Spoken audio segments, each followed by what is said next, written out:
नमस्कार दोस्तों, स्वागत है आपका आज के एक और नए महत्वपूर्ण वीडियो में। आज के वीडियो में हम देखने वाले हैं कौशल विकास संचालनालय के द्वारा जो आईटीआई प्रशिक्षण अधिकारी हैं, यानी जो आईटीआई ट्रेनिंग ऑफिसर हैं, उनकी जो वेटिंग लिस्ट है, वेटिंग लिस्ट की सूची जारी की गई है। प्लस वेटिंग लिस्ट वालों की डॉक्यूमेंट वेरिफिकेशन संबंधी भी सूचना जारी की गई है और आपको पूरा फॉर्मेट यहाँ पर इन्होंने प्रोवाइड कर दिया है। तो आज के वीडियो में यहाँ पर हम पूरी प्रोसेस देखने वाले हैं कि इसमें क्या कुछ रहने वाला है और इस नोटिस को आप कैसे देखेंगे और आप अपनी लिस्ट में नाम कैसे चेक करेंगे। तो सभी जानकारी इस वीडियो में देखने वाले हैं। तो चलिए स्टार्ट करते हैं आज के वीडियो को। साथ ही चैनल पर आप यदि पहली बार विजिट कर रहे हैं तो चैनल को सब्सक्राइब करके जरूर रखें और वीडियो को लाइक नहीं किया तो वीडियो को लाइक कीजिए और ज़्यादा से ज़्यादा चैनल को सपोर्ट कीजिए ताकि इसी प्रकार की अपडेट आपको मिल सके। तो यहाँ पर देख सकते हैं ये नोटिस आपका 29 दिसंबर का ही है, लेटेस्ट न्यूज है आपकी ये। तो यहाँ पर देखेंगे आप कि मध्य प्रदेश कर्मचारी चयन मंडल द्वारा जो आयोजित प्रशिक्षण अधिकारी भर्ती परीक्षा 2024 के अंतर्गत कौशल विकास संचालनालय की विज्ञप्ति यहाँ पर प्रशिक्षण अधिकारी व्यवसाय, गणित या ड्राइंग, स्टेनो एवं सामाजिक अध्ययन तथा मेंटेनेंस मैकेनिक के पदों की कर्मचारी चयन मंडल भोपाल से प्राप्त प्रतीक्षा सूची जो वेटिंग लिस्ट के अनुसार चयनित उम्मीदवारों के मूल अभिलेखों के परीक्षण का कार्य कौशल विकास संचालनालय आपका रामपुर चौराहा पेट्रोल पंप के पास नर्मदा रोड जबलपुर में आपको यहाँ पर ध्यान से देखिए डेट 7 जनवरी 2026 को प्रातः 10:30 बजे से किया जाना है। उम्मीदवारों को बुलावा पत्र कॉल लेटर उनके द्वारा दिए गए पते पर रजिस्टर्ड डाक के द्वारा भेजे गए। ध्यान दीजिए जो आपका एड्रेस है उस पर आपको स्पीड पोस्ट के माध्यम से या पोस्ट ऑफिस के माध्यम से आपको भेजा गया है, तो आप पोस्ट ऑफिस में कॉन्टैक्ट जरूर कर लीजिए। इसके अलावा अभिलेख परीक्षण संबंधी विस्तृत जानकारी संचालनालय की वेबसाइट यहाँ पर, तो आगे इसकी प्रोसेस हम दिखाएंगे, यहाँ पर प्रदर्शित की गई है। यहाँ पर उम्मीदवार कॉल लेटर में उल्लिखित दिनांक तथा निम्न तालिका अनुसार निर्धारित दिनांक 7/1/2026 को प्रातः 10 बजे समस्त मूल अभिलेखों प्रमाण पत्रों सहित कौशल विकास संचालनालय आपको रामपुर चौराहा पेट्रोल पंप के पास नर्मदा रोड आपको जबलपुर में उपस्थित होना है, प्रेजेंट होना है। टोटल 55 अभ्यर्थियों के यहाँ पर बुलाया गया है। तो कौन कौन से अभ्यर्थी की संख्या क्या है, तो जो 7 जनवरी को जाना है किसके लिए, तो यहाँ पर देखिए पहले प्रशिक्षण अधिकारी टर्नर 6 अभ्यर्थी, प्रशिक्षण अधिकारी आपकी मशीनिस्ट कंपोजिस्ट आपका और आपका मोटर मैकेनिक 10, फिटर आपका और प्रशिक्षण अधिकारी डीजल मैकेनिक ये 5 अभ्यर्थी। इसके अलावा 7 तारीख को ही यहाँ पर जो प्रशिक्षण अधिकारी वेल्डर है 7 अभ्यर्थी, आपकी विद्युत कार हैं 4 अभ्यर्थी, कोपा के 3 अभ्यर्थी, स्टेनो हिंदी के 2 अभ्यर्थी, सामाजिक अध्ययन के 3 अभ्यर्थी और मेंटेनेंस मैकेनिक के 8 अभ्यर्थी। इस प्रकार से टोटल 55 अभ्यर्थियों को यहाँ पर जाना है। अब यहाँ पर किस किस को जाना है, तो यहाँ पर पूरी लिस्ट दी गई है। यहाँ पर देखिए अपने लिस्ट में नाम देख सकते हैं, यहाँ पर दिया गया बुलावा पत्र आपको, यहाँ पर पोस्ट का नाम दिया गया, फादर्स ने आपकी सब कुछ जानकारी यहाँ पर इन्होंने प्रोवाइड कर दी है। तो इस लिस्ट को आप देख सकते हैं। इसके अलावा एक दूसरी लिस्ट और जैसा का फॉर्मेट वगैरह भी दिया है, चलिए उसको और हम देख लेते हैं। और इसके साथ ही आपका जो कौशल विकास संचालनालय है, इसमें आपका जो ग्रुप 5 का भी रिजल्ट आया है उसमें भी बहुत से अभ्यर्थियों का सिलेक्शन हुआ है, तो उसकी भी आपकी वेटिंग लिस्ट जो डॉक्यूमेंट की लिस्ट आ रही है जैसे जैसे, तो उसकी भी आपको जानकारी हम प्रोवाइड कर रहे हैं। तो उसकी भी आपको कोई सूचना आती है तो आपको वीडियो के माध्यम से जानकारी प्रोवाइड कर दी जाएगी। इसका पहले भी कुछ डिपार्टमेंट के द्वारा दस्तावेज सत्यापन प्रारंभ हो चुके, तो उसका आपको वीडियो प्रोवाइड कर दिया है। तो यहाँ पर पूरा इन्होंने फॉर्मेट दिया है, इंडेक्स दिया है कि आपको डॉक्यूमेंट कौन से क्रम में लगाना है।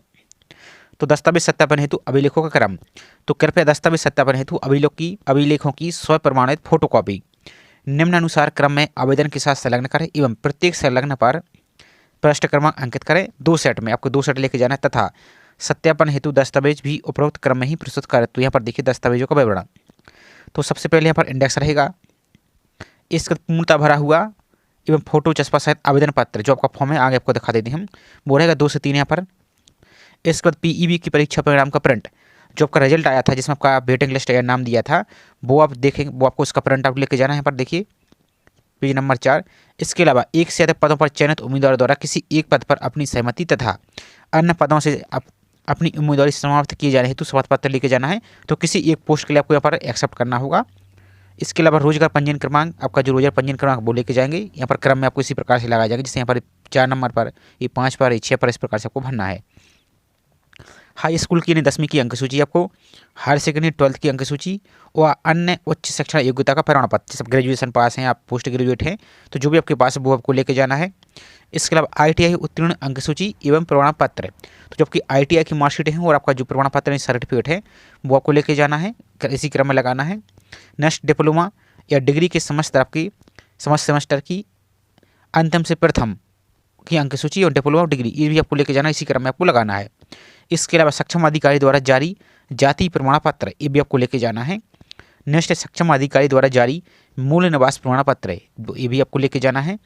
इसके अलावा ध्यान से देखिए, अब आपको पॉइंट नंबर 12, डीजल मैकेनिक या मोटर मैकेनिक के पद पर चयनित उम्मीदवारों के लिए आवेदन करने की अंतिम दिनांक 23/8/2024 तक जारी वैध जो आपका LMB का स्थायी या लर्निंग ड्राइविंग लाइसेंस आपका जो ये आपको लेके जाना है।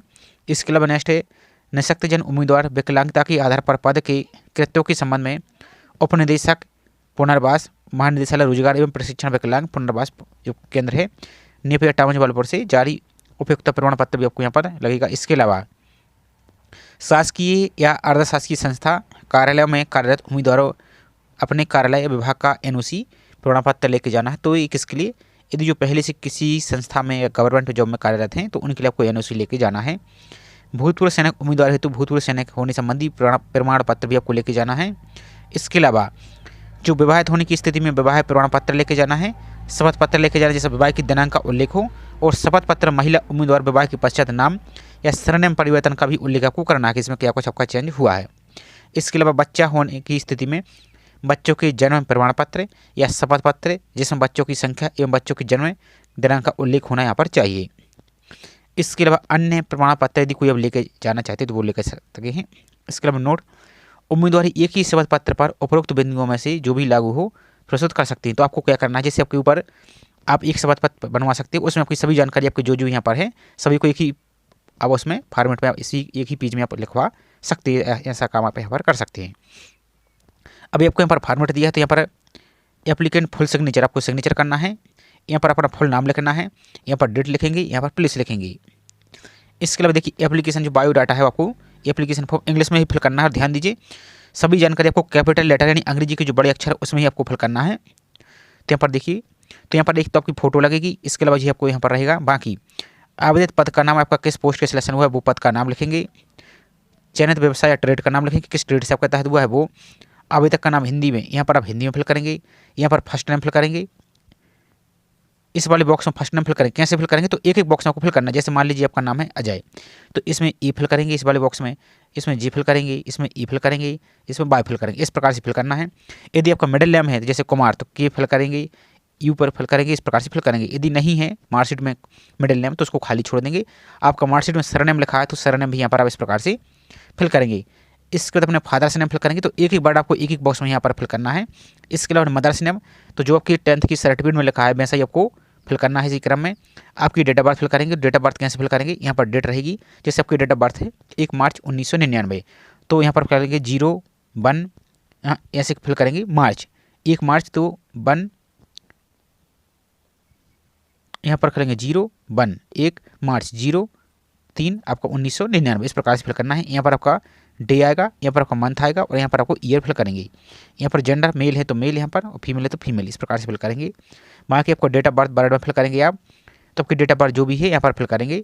यहाँ पर ईयर फिल करेंगे 1/1/2025 को आपकी एज कितनी है, मंथ और ईयर, तो इसको आप कैलकुलेट कर सकते हैं। गूगल पर जाकर आपको एज कैलकुलेटर निकालेंगे तो अपनी डेट ऑफ बर्थ फिल करेंगे, तो 1/1/25 को यहाँ पर सेलेक्ट करके अपनी एज यहाँ पर फिल कर देंगे। बर्थ प्लेस फिल करेंगे, यहाँ पर डिस्ट्रिक्ट और यहाँ पर स्टेट का नाम, जैसे MP के हैं तो MP जो भी आपका राज्य है। इसके अलावा यहाँ पर पूरा एड्रेस फिल करना है, तो पत्राचार का पता, वर्तमान पता आपको फिल करना है यहाँ पर पूरा। यहाँ पर सिटी फिल करेंगे, यहाँ पर डिस्ट्रिक्ट का नाम, यहाँ पर अपनी ईमेल ID, यहाँ पर पिन कोड, मोबाइल नंबर, इस प्रकार से फिल करेंगे। ये आपका स्थायी पता है जिसमें आपके दस्तावेज हैं आपके जहाँ के, तो पूरा एड्रेस फिल करेंगे, city, district, email ID, pin code आपका, पोस्ट ऑफिस का, मोबाइल नंबर, इस प्रकार से और सही सही आपको फिल करना है। इसके कम से कम 2 से 3 प्रिंट आउट निकलवा लीजिए ताकि यदि बाई चांस कोई फॉर्म गलती हो जाती है तो दूसरा फॉर्म यहाँ पर फिल कर सकें। इसके बाद अपना कास्ट सर्टिफिकेट फिल करेंगे, तो आपकी जो कैटेगरी जैसे UR है या OBC है, जो भी आपकी कैटेगरी वो यहाँ पर फिल करेंगे। In case OBC SC ST हैं आप, तो आपका जो सर्टिफिकेट नंबर है वो फिल करेंगे, जैसे आपका RS से चालू होता है जो डिजिटल वाला वो फिल करेंगे। किसी डेट को इशू हुआ तो वो डेट फिल करेंगे। किसने इशू किया, जैसे आपका SDO है तो SDO फिल करेंगे इस प्रकार से, या SDM ने किया तो SDM। डिस्ट्रिक्ट और किस जिले से इशू हुआ है वो फिल करेंगे। इसके बाद नेक्स्ट मध्य प्रदेश के स्थायी निवासी का विवरण, तो जो आपका निवास प्रमाण पत्र है उसका सर्टिफिकेट नंबर फिल करेंगे, किस डेट को आपका जारी हुआ था, इस प्रकार का जो निवास प्रमाण पत्र रहेगा तो यहाँ पर आपको डेट भी लिखी रहती है। और यहाँ पर आपको एक प्रमाण पत्र करवाएंगे जो आपका डिजिटल वाला है, तो उसमें RS करके इस प्रकार से कुछ लिखा रहता है। किसके द्वारा इशू हुआ, जैसे आपका तहसीलदार के द्वारा बना है तो तहसीलदार फिल करेंगे और जिला फिल यहाँ से कर देंगे। इसी प्रकार से आपका जो रोजर पंजीयन है वो फिल करेंगे। तो आपका जो रोजर पंजीयन क्रमांक वो फिल करेंगे, किस जिले से आपका हुआ है तो वो जिला फिल करेंगे। रोजर पंजीयन की दिनांक, आप किस दिनांक को अपने रोजर पंजीयन किया था वो फिल करेंगे, और किस जिले से यहाँ पर आप फिल करेंगे। यहाँ पर आपका ऑफिस का नाम, तो जो रोजर पंजीयन कार्यालय है उसका नाम फिल कर देंगे, यहाँ पर अपने जिला को फिल कर देंगे। इसके अलावा आपका देखिए मेडिकल बोर्ड का निःशक्तता प्रमाण पत्र है, तो डिसेबल अभ्यर्थी है तो आपका जो सर्टिफिकेट नंबर वो फिल करेंगे, इशू डेट फिल करेंगे, किसके द्वारा इशू है वो जिला का नाम। इसके अलावा जो और फिटमेंट आपका सर्टिफिकेट VRC, इस प्रकार से इनको फिल कर सकते हैं। यदि जो एक्स सर्विसमैन है तो एक्स सर्विस की डिटेल फिल करेंगे, नहीं तो इसको खाली छोड़ देंगे। इसी प्रकार से विवाह की स्थिति, तो आपको यहाँ पर फिल करना है जो विवाह का अभ्यर्थी हैं। और यहाँ पर आपके शैक्षणिक योग्यता का विवरण, तो सबसे पहले 10th की जानकारी देनी है, तो बोर्ड का नाम, यहाँ पर ब्रांच या ट्रेड का नाम वो फिल करेंगे। यहाँ पर roll number, passing year, board का नाम, जैसे MP बोर्ड है तो MP बोर्ड, आपका परसेंटेज कितने हुए हैं वो। यहाँ पर 12th की जानकारी फिल करेंगे, तब किस स्ट्रीम से, जैसे आप आर्ट से हैं, साइंस से हैं तो वो फिल करेंगे ब्रांच या सब्जेक्ट के नाम लिख सकते हैं, roll number, passing year, board का नाम, परसेंटेज। इसी प्रकार से ITI फिल करेंगे आप। यहाँ पर अप्रेंटिस यदि है तो आपका इंजीनियरिंग का डिप्लोमा है वो, डिग्री है तो वो, ग्रेजुएट है तो वो, पोस्ट ग्रेजुएशन है या PGDC है, जो भी है आपको सभी को इसी प्रकार से भरना है। और यहाँ पर भरने के बाद आपको फुल सिग्नेचर आपको करना है, यहाँ पर अपना पूरा सिग्नेचर कीजिए। यहाँ पर फुल नाम फिल करना है, डेट, प्लेस और मोबाइल नंबर, इस प्रकार से फिल करना है। बाकी यहाँ पर ये दिया गया 1 से अधिक पदों पर चयनित उम्मीदवार द्वारा किसी एक पद पर अपनी सहमति तथा अन्य पदों की समाप्ति के लिए ये आपको यहाँ पर दिया गया फॉर्मेट, तो इसको भी आप यहाँ पर फिल कर सकते हैं। अब चलिए सभी आपको कहाँ मिलेगा और कहाँ से आप चेक कर पाएंगे वो प्रोसेस और आपको हम दिखा दीजिए हैं। तो चेक करने के लिए सिंपल सा आप अपने मोबाइल के ब्राउजर में टाइप करेंगे क्या, इस प्रकार से MPSKILS स्किल्स, और डायरेक्ट सर्च पर क्लिक कर देंगे। आपको जो पहली लिंक दिख रही मध्य प्रदेश स्किल डेवलपमेंट, इस पर आप क्लिक यहाँ से कर देंगे तो इस प्रकार का पेज दिखेगा।